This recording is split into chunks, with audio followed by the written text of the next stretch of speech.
Olá, pessoal! Bem-vindos a mais um vídeo educativo. E hoje nós vamos explorar um tema muito especial: o papel da linguagem na construção dos processos psicológicos superiores e na formação dos conceitos científicos. Eu e a professora Adriana, nós fazemos parte do curso de Educação Especial. A professora Adriana Veríssimo Araújo é do Distrito Federal e eu sou a professora Franciela Tapajós Ribeiro, sou aqui do Pará. A nossa tutora é a professora Fabiane Rabelo. Fazendo uma breve autodescrição, eu sou uma mulher indígena, de pele amarela, cabelos lisos, da cor castanho escuro, olhos castanho escuro. Bem, dando introdução a este assunto, no tópico 1, nós informamos a você que o papel da linguagem na construção dos processos psicológicos superiores e na formação dos conceitos científicos é algo essencial para pensarmos que a linguagem ela não é apenas um meio de comunicação, pessoal, mas ela é um elemento central que define a nossa identidade, a nossa subjetividade e a nossa cultura. Então, quer dizer que o nosso pensamento e a nossa forma de compreender o mundo são moldados pelas palavras e pelos sistemas simbólicos que nós utilizamos no dia a dia. Essa questão ela é muito interessante de nos fazer refletir, como, por exemplo, quando nós, ao longo dessa explicação, você vai entender que existem duas maneiras da gente compreender essa linguagem, que a gente chama de dupla mediação semiótica. Isso vai nos ajudar a entender conceitos que são espontâneos e os conceitos científicos da linguagem. E aí, no tópico 2, a linguagem ela vai muito além da comunicação. A linguagem ela não é apenas essa comunicação, mas também ela é um elemento estruturante da identidade e da cultura. E, com isso, quer dizer que a linguagem ela vai modelar a nossa subjetividade. Então, desde que nós começamos a falar, nós aprendemos a interpretar e construir a nossa visão do mundo através das palavras. Então, o jeito como nós nos expressamos vai definir quem nós somos e como nós interagimos com a sociedade. E é por isso que aqui no Pará, por exemplo, a gente tem umas gírias como égua, como se fosse uma vírgula, um ponto. Égua, esse sorvete tá bom demais. Quer dizer que a gente gostou. Égua, tá vindo uma chuva ali. Então, é como se isso moldasse essa nossa relação de grupo social. E a professora Adriana, que mora no Distrito Federal, também tem outros termos, como, por exemplo, massa, quando define também as situações do dia a dia, dos grupos sociais onde ela está inserida. Então, outro exemplo prático para a gente compreender é quando a maneira que nós nos referimos a nós mesmos e aos outros, isso carrega valores culturais. Então, por exemplo, expressões idiomáticas, as gírias, as formas de tratamento, tudo isso, como nós estamos falando para você, refletem esse nosso pertencimento a esse grupo social ao qual nos inserimos. E aí, no tópico 3, nós falamos então dessa dupla mediação semiótica, que é a representação simbólica e o outro.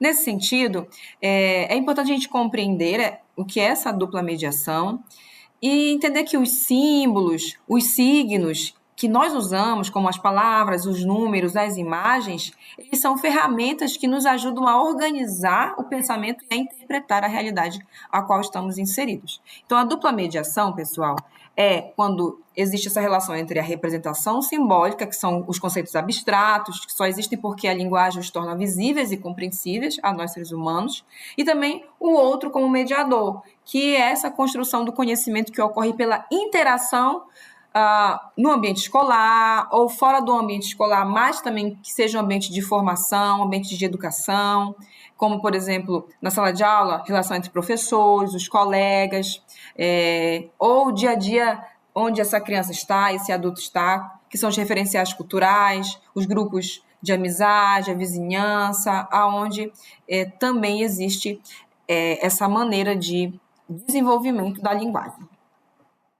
Então, um exemplo prático disso é uma criança que pode aprender a contar, primeiro usando os dedinhos, mas ao longo do tempo ela vai internalizar tudo isso e esse conhecimento, né, vai se moldando com a ajuda, por exemplo, da linguagem numérica. Olha que interessante, né?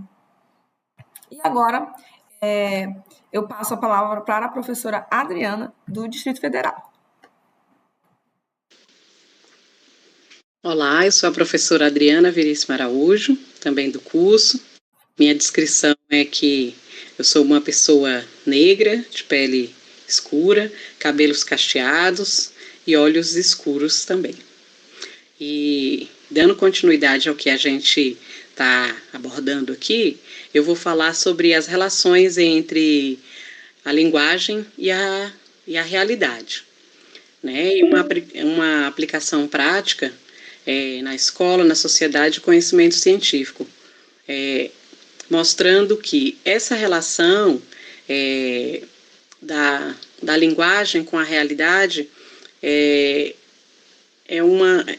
a linguagem é um instrumento essencial para a construção do pensamento e para a compreensão da realidade do mundo.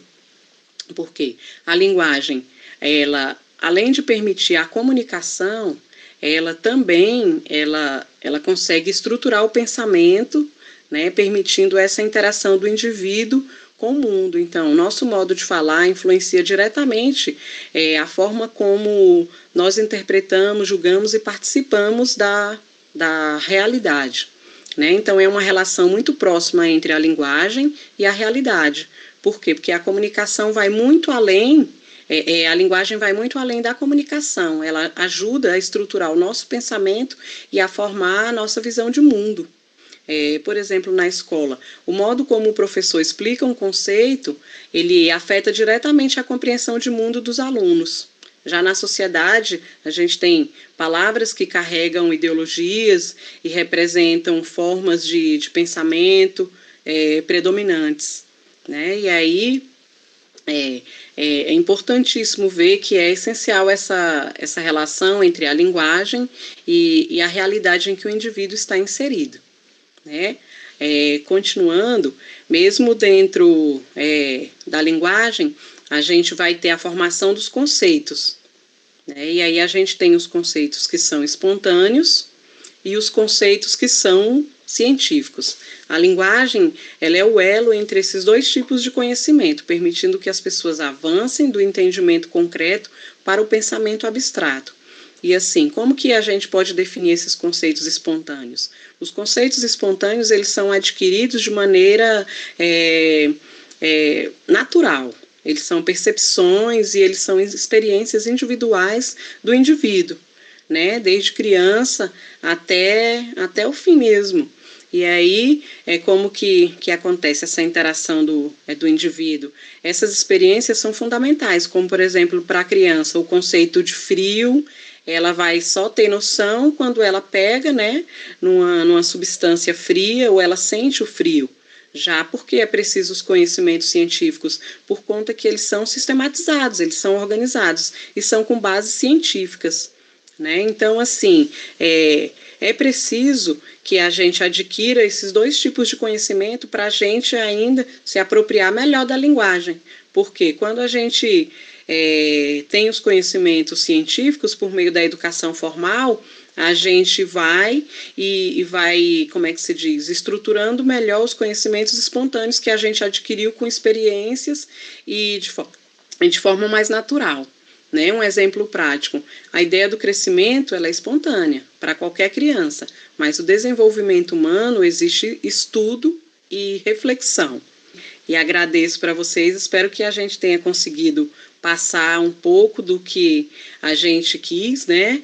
Mostrando que a linguagem ela vai muito além da comunicação e que nosso modo de falar molda a nossa forma de pensar, de compreender. A linguagem nos ajuda a entender quem somos e como interagimos com o mundo, né? A linguagem é o elo entre esses dois tipos de conhecimento, né? O conhecimento também espontâneo e o conhecimento científico. Obrigada.